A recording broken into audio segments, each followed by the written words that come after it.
salud, turismo, cultura, deporte, educación. Eso y más es lo que somos. ¿Y quiénes somos? ¡Ya oíste! El programa del Instituto de Seguridad y Servicios Sociales de los Trabajadores del Estado.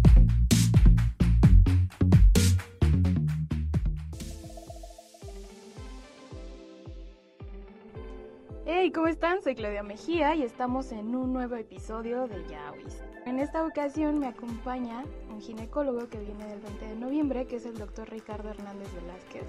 Vamos a hablar de una condición que no es muy común y que seguramente tú que nos estás escuchando no conoces. Se llama vaginismo, que es como ahí el igualitario a disfunción eréctil en hombres, pero esto es en mujeres. Y fuera del micrófono yo le decía al doctor, es que yo le preguntaba a un par de compañeras que sabían que era vaginismo y me decían, sí, es una infección de transmisión. Y pues no, aquí vamos a descubrir qué es vaginismo. ¿Cómo estás, doctor? Hola, pues muchas gracias, Claudia, por la invitación.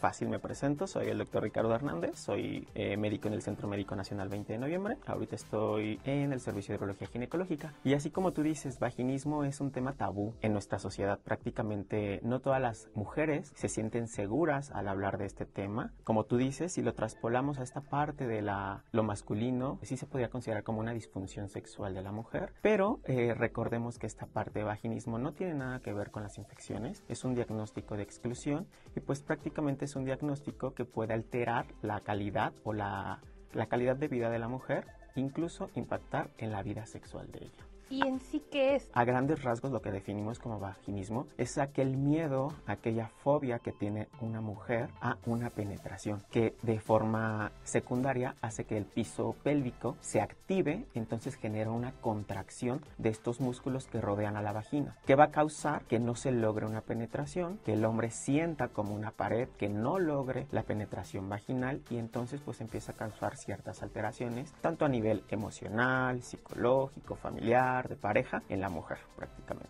¿Pero es totalmente fisiológico o es psicológico?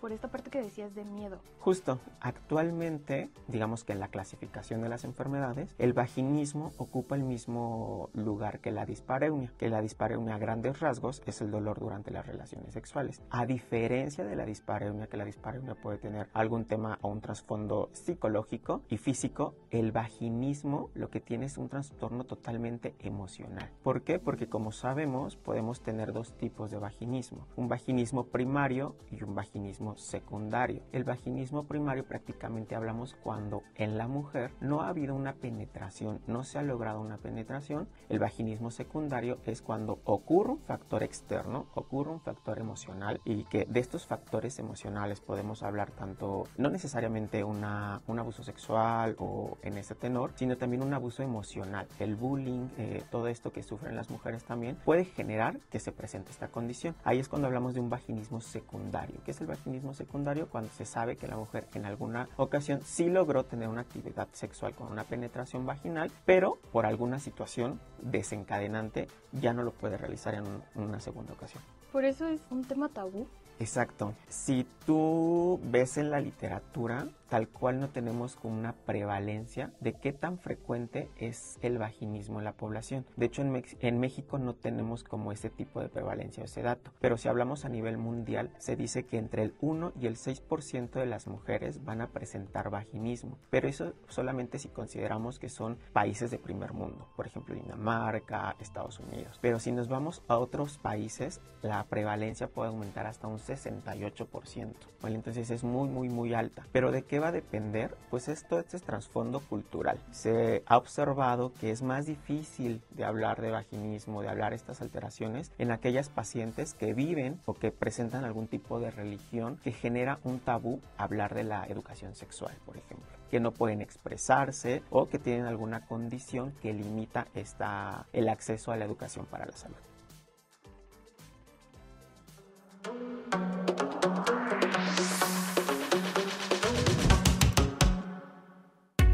¿Ya nos sigues en nuestras redes sociales oficiales?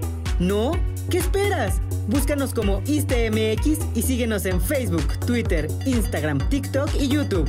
No te vayas, que esto aún continúa.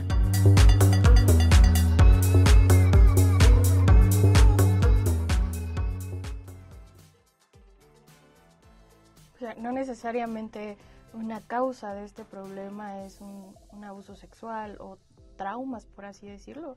También tiene que ver con todos esos factores sociales. Exactamente. Hay un artículo muy padre que te habla justo de cómo la mujer o cuánto tiempo se tarda una mujer con esta alteración, esta hiperactividad del piso pélvico que evita una contracción o una penetración vaginal, que nos dice que se puede tardar de 1 a 3 años, en el mejor de los casos, en buscar una atención médica, pero en el peor de los casos se puede tardar hasta 10 años en conseguir un diagnóstico y un tratamiento. Esto quiere decir que, aparte de que es un tema tabú, que no se habla mucho o que no se toca, puede ser que las mujeres tampoco estén informadas y lo vean como algo normal en su sexualidad. Justo, porque como nos falta mucha educación sexual, al menos aquí en nuestro país, muchas pacientes ven esta parte del miedo a tener una penetración o no lograrlo como algo normal, algo que a la mayoría de las mujeres les pasa en general. Pero la realidad es que no, es que la mujer puede atenderse, puede buscar atención, pero va a depender mucho de la calidad de atención que tengamos. La realidad es que en nuestro país, a nivel de especialistas y de medicina, nos falta mucho por meternos en estos temas, porque no es un tema que a todos nos guste. También se dice que la mayoría de las pacientes, su primer contacto para tratar de investigar por qué les está pasando esto, por qué no lo logran, es con médicos generales. Y vemos que muchos médicos generales no están capacitados o no están tan metidos en el tema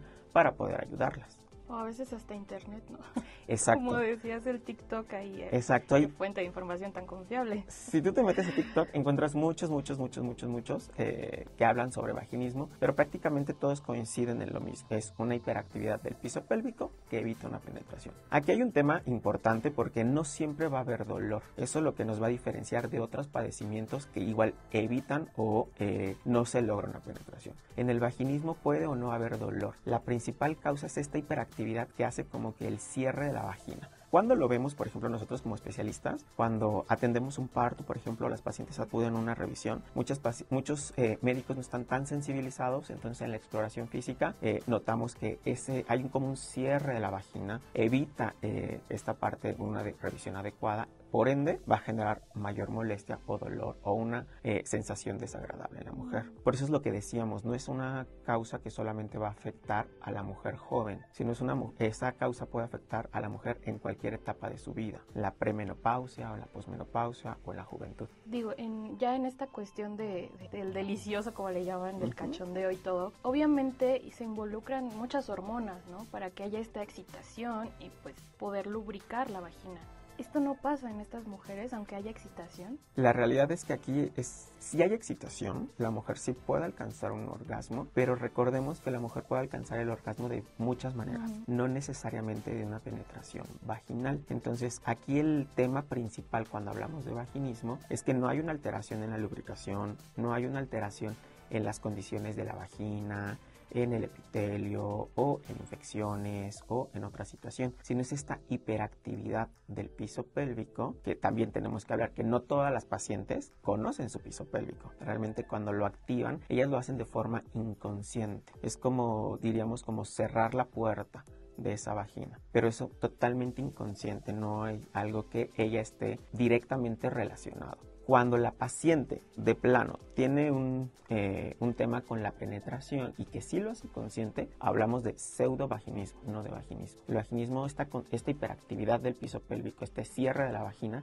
es totalmente inconsciente. ¿Nos podrías explicar? Yo sé que no nos están viendo, o sea, simplemente nos están escuchando, pero tal vez hacer como esta descripción de dónde es el piso pélvico o cómo es esto que nos dices. Justo la pelvis, la vagina, está rodeado de muchos músculos. Entre ellos el principal es un músculo que nosotros llamamos elevador del ano. Da sostén a toda la parte de las vísceras, al útero, a la vagina, a la vejiga, a la uretra, al recto. Todo este músculo se activa o se desactiva para las condiciones fisiológicas de la mujer, la vida sexual, la micción o la evacuación. ¿Qué pasa con el vaginismo? Este músculo se tensa, digamos como que se contrae, genera esta contracción excesiva que evita que se relaje, entonces cierra la vagina y por lo tanto no existe una penetración vaginal. Pero lo que veíamos, no necesariamente la paciente va a tener una alteración en la excitación o en el orgasmo. Sí puede alcanzarlos, sí puede tener excitación, lubricación, y sí tiene lubricación. Lo que pasa es que este músculo evita que esa vagina esté abierta, por así decirlo, o esté receptiva para el pene o un dilatador o cualquier otro instrumento, incluso hasta los dedos. Pues ya vimos que no es normal.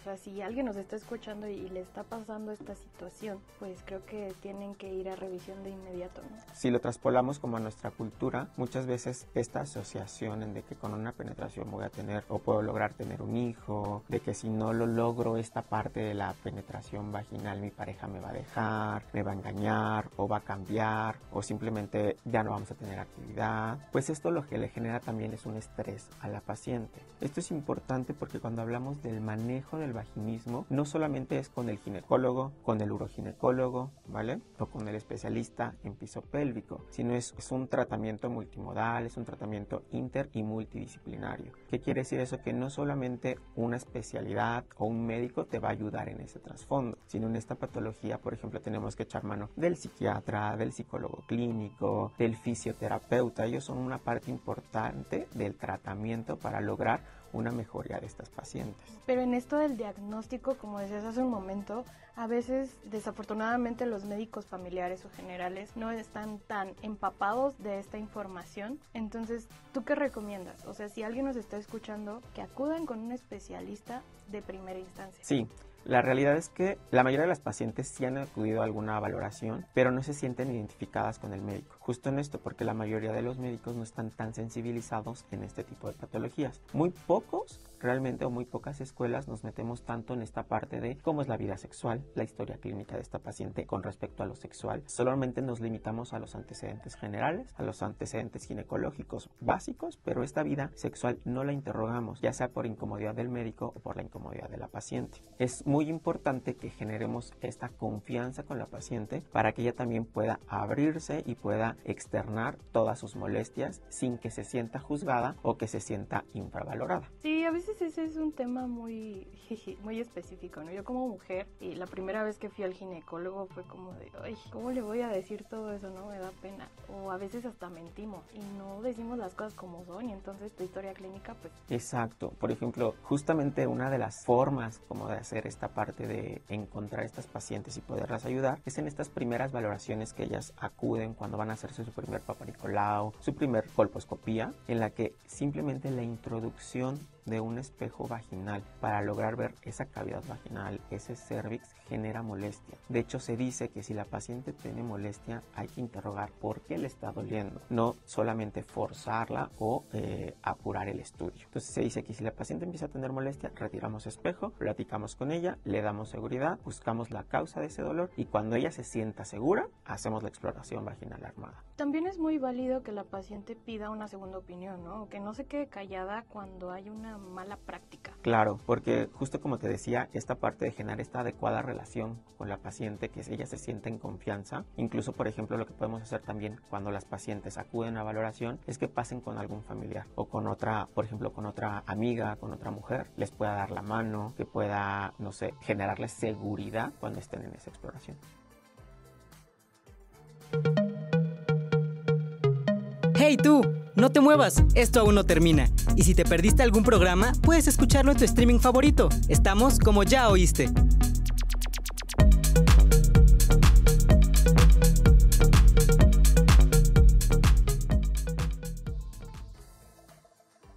Hablabas de que pues es todo un equipo multidisciplinario. Aquí entramos a la parte del tratamiento. Definitivamente sí es una cuestión psicológica, entonces obviamente también entra el psicólogo, psiquiatra quizás, no lo sé. Cuando se lleva un tratamiento así, con un equipo tan grande, que tienes que ir a una consulta con este médico, tienes que ir a consulta con el otro médico, ¿las pacientes sí se adaptan o sí se apegan a su tratamiento o es complicado para ellas? Es bastante complicado porque la mayoría, no sé, y me incluyo, es cuando queremos atendernos sobre alguna patología, creemos que solamente una persona nos va a quitar o un solo médico nos va a quitar o nos va a ayudar y tan. Pero la realidad es que no. En este tema, como tiene este trasfondo fuerte emocional y psicológico, entonces sí necesitamos a fuerzas del apoyo de la parte de psicología clínica o del psiquiatra. No quiere decir que tengas algo mal, sino que necesitamos como moderar estas conductas entender qué conducta es la que me llevó a que yo no pueda o que yo tenga esta molestia o que yo impida una penetración, ¿vale? Y sobre todo tratar de que una vez que yo identifique esa conducta, alguien más, por ejemplo, rehabilitación, me ayude a cómo voy a ir venciendo ese miedo y cómo voy a ir venciendo esa contracción excesiva del piso pélvico. Digámosle así, en otras palabras, ayudarme o enseñarme a relajar el piso pélvico en esas condiciones cuando necesito tener actividad sexual con una penetración. Y ahí también yo creo que es complicado, ¿no? Porque es como, ¿cómo voy a hacer ejercicios en mi parte íntima, por así decirlo, ¿no? En mi vagina. Entonces supongo que también para llegar a ese punto de ir con un fisioterapeuta y hacer estos ejercicios, pues también ha de ser complicado. Sí, de hecho es complicado y porque el tema ya del tratamiento, existen algo que se llama entrenadores vaginales. Estos entrenadores vaginales no es una persona, sino es lo que nosotros antes conocíamos como dilatadores o los que son como dildo, que van de diferentes tamaños. ¿Qué es lo que nos van a ayudar esto? Es ayudar a vencer ese miedo, esa fobia al dolor para poder relajar el piso pélvico. Pero justo con esto, aunque es como una parte del tratamiento, tenemos que echar mano de los fisioterapeutas para que nos digan, ok, lo estoy haciendo bien, así lo estoy relajando. Si hago esto, ¿me genera más dolor o me beneficia? Y justamente igual con los psicólogos y con el psiquiatra, pues ayudar a entender que no es un acto que me vaya a hacer daño, entonces por lo tanto tengo que disminuir esta parte de la ansiedad. Si no hacemos un ciclo vicioso de que voy a tener actividad sexual, tengo miedo hacia la penetración, entonces contraigo mi piso pélvico, hago una hiperactividad de mi piso pélvico y genero más dolor. O no genero dolor o genero alteraciones. Entonces, si intervenimos en esta parte de cómo disminuyo ese miedo, entonces prácticamente probablemente pueda yo relajar el piso pélvico, lograr la penetración y romper ese ciclo. Se dice que hasta el 80% de las mujeres van a tener un éxito en su tratamiento. ¿Qué les dirías a la gente que, por ejemplo, nos está escuchando y que tiene alguna pareja, mujer, que se ha percatado que tiene este problema? ¿Qué les dirías a esas parejas? Justo que no se desesperen, que intenten comunicarse con ellas, que intenten apoyarlas y que lo platiquen. Realmente lo que nos falta mucho es esta parte de la educación sexual y recordar que pues prácticamente tener actividad sexual no implica una penetración. Hay muchas formas de tener esta actividad sexual, hay muchas formas de obtener un orgasmo de las dos partes, tanto de la pareja como de la mujer. Entonces yo sí sería de la idea de que acudan a las consultas con ella, ellos también tengan dudas y pregunten sobre cómo pueden apoyar a su pareja. También en esta parte del equipo multidisciplinario puede entrar ya sea un educador sexual o un sexólogo. Sí, justo porque ellos también ayudan a esta parte de entender cómo es la dinámica sexual de la pareja, cómo es que está afectando tal vez esa dinámica y en qué podemos hacer hincapié y en qué debemos cambiar algunas situaciones. Hablando de quizás de historias de pacientes, y lo que dices que lo que más se presenta es que lleguen pacientes como después de 10 años que presentan esta condición y hasta después de 10 años llegan contigo. ¿Te ha tocado? ¿O la mayoría de tus pacientes han sido estos casos? Sí, de hecho yo soy ginecólogo y soy uroginecólogo, entonces prácticamente se puede decir que me especializo en esta área. Entonces la mayoría de veces que ya llega con nosotros como uroginecólogos es porque ya han pasado por muchos médicos que no les han ayudado o que no han hecho este match con ellos, entonces no pueden o no aceptan los tratamientos que les emplean. Por ejemplo, si yo te veo como de primera vez y tú llegas con dolor y te digo que tu primer contacto, que tu tratamiento es que hagas dilataciones vaginales y que te relajes, pues tú como mujer vas a decir, ¿cómo? Si es lo que no estoy logrando. Entonces justo es explicarle por partes, por pasos, qué es lo que hay, qué es lo que existe para tratarlas y lograr que ellas identifiquen y ellas escojan cómo quieren empezar su tratamiento, pero sin dejar de lado que les debemos de decir que prácticamente todos debemos actuar al mismo tiempo sobre ese padecimiento. ¿Y has tenido pacientes que hayan sido casos de éxito? Claro. ¿Que se hayan apegado mucho a su tratamiento junto con su pareja? Sí, la realidad es que más del 80% de las pacientes va a mejorar esta parte o esta alteración, este vaginismo, pero sí depende mucho de su pareja y sí depende mucho de la paciente. Y obviamente esta parte del acompañamiento, nosotros nos apoyamos mucho de la fisioterapia, porque los fisioterapeutas existen diversas técnicas que nos ayudan como a relajar todos estos músculos, a relajar estas fascias que cubren esta vagina y que nos ayudan que poco a poco vayan permitiendo la entrada del entrenador vaginal o del dilatador. Incluso algunas de las pacientes que no lograran utilizar este tipo de dilatadores, lo que podemos empezar es que con un dedo empiecen a introducirlo para ir liberando prácticamente este músculo y ir sintiendo como que esa sensación de penetración hasta que realmente sea un éxito. Aquí lo importante que hablamos cuando hablamos del éxito del tratamiento es que el éxito no solamente lo vamos a dejar lograr la penetración vaginal, sino el éxito lo vamos a considerar cuando la pareja se siente plena, cuando la medicina sea un poquito más holística, entendiendo las emociones, los sentimientos, la parte física, la parte psicológica de la paciente. Ahí es cuando nosotros decimos, ¿sabes qué? Esta paciente ya recibió una adecuada educación sexual, ya tiene bien claros sus objetivos del tratamiento, entonces así lo logramos. Pero dejar como que todo el éxito sea solo conseguir la penetración vaginal, pues no es el 100% del tratamiento y es lo que va a limitar muchas veces que lo alcancemos o que la mujer se sienta plena en ese sentido. Creo que es importante destacar, es primero, o sea, ser consciente de cómo está tu cuerpo, de escuchar a tu cuerpo. Segundo, ser consciente también de que necesitas apoyo de especialistas. Y tercero, creo que es muy importante hacer match con tu especialista. Sí o sí, si no te sientes cómoda, quizás una segunda una segunda opinión. Exacto. Si no te sientes cómoda con esa otra persona, una tercera opinión. Siempre y cuando estés cómoda con quien te está tratando. Exacto. Y si tú me preguntaras con qué me quedo o cuál es lo importante de esto, es que no lo normalicemos. Esta fobia existe, que este miedo a tener una penetración vaginal existe, pero que como mujer no debe normalizarse y vivir con ello prácticamente. Como lo vemos, puede ser en cualquier etapa de la vida de la mujer, pero llega esta parte de la educación sexual a normalizarlo, que prácticamente se acostumbra a vivir así. Entonces realmente esto yo me llevaría a esta parte de que no hay que normalizarlo, hay que buscar ayuda y como tú lo dices, tal vez no es el primero, será el segundo o el tercer médico con el que realmente tengas esta adecuada relación y logres el objetivo de tu tratamiento. Y lo que sí hay que normalizar es la educación sexual, porque tampoco tiene nada de malo vivir nuestra sexualidad plenamente. Exactamente, esta educación sexual tendremos que enfocarla más incluso, por ejemplo, a las adolescentes y poco a poco hablar de ciertos temas con ellas, explicarles qué es normal, qué no es normal. Pero pues esto sí implica un cambio prácticamente en la educación sexual en México. Demasiado.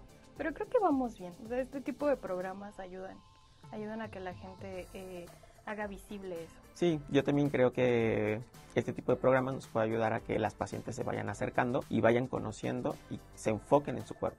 Bueno, ya que escuchaste al doctor Ricardo, si tú estás pasando por esta situación, sí, debido al miedo, pero no tengas miedo en acercarte a un profesional. Él fue el doctor Ricardo Hernández Velázquez, él viene del 20 de noviembre. Muchas gracias por estar aquí. No, muchas gracias a ti por la invitación. Gracias a ustedes por escucharnos, nos vemos en un siguiente episodio. Hasta pronto.